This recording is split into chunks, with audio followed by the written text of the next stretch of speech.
Hello, ako si Janet Capillo, 32 years old. Ugong Mindoro. Lumabas ako dito sa Manila dahil nagpagamot ako sa amin sa Mindoro na nagkaroon ako ng sakit na sabi, tumor and cancer daw.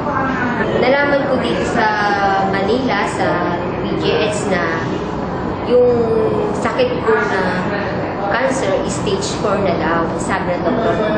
Sabi niya, tatanggalin na daw niya yung aking mata, yung cheekbone, in yung aking alang-alang. Pero hindi ako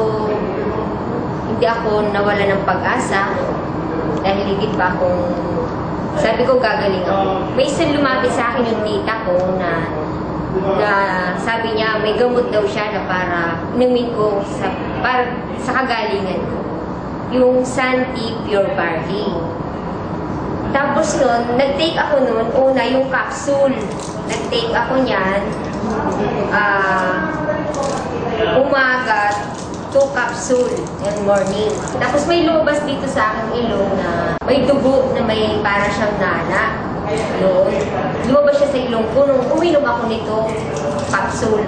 Sabi ng tita ko, sabi ng kapatid ko, siguro tita, mas maganda yun. Sabi, meron pa kaming mas maganda yung powder. Ito yung powder na tinitake ko dahil sabi nila, kailangan daw i-make a dose ko. Dahil nga yung sakit ko, cancer stage 4. Tapos nung tinake ko siya, morning and evening ko siya tinitake. Tapos tuloy-tuloy lang yung inom ko, umaga, hapon. Ito na lang pinagpatuloy ko. Wala namang binibigay yung doktor ko na ibang gamot, kundi ito lang yung ininom ko. Naglaman ko napang ko sa sarili ko na nagkaroon ng magandang improve yung hitsura ko ngayon. Nawala yung nararamdaman kong mga sakit-sakit, pati yung okay na yung mata ko yung naging okay na. Dahil dito sa Santi Pure Barley. Nagpapasalamat ako. Binigyan ako ng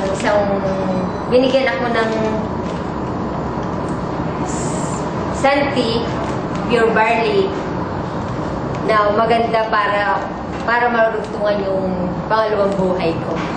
Morning! Welcome to Santi International. Nandito kami ngayon para interviewin o usapin ang isa sa mga prominenteng kwento dito sa Barley.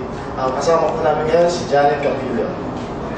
Hello, Janet! Galing pa siya ng Mindoro para magkwento kung paano nakatulong ang Pure Barley Pure sa kanyang naging karamdaman several months ago.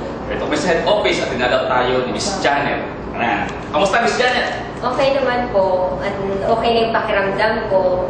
Naging maayos na yung mukha ko, pati yung mata ko.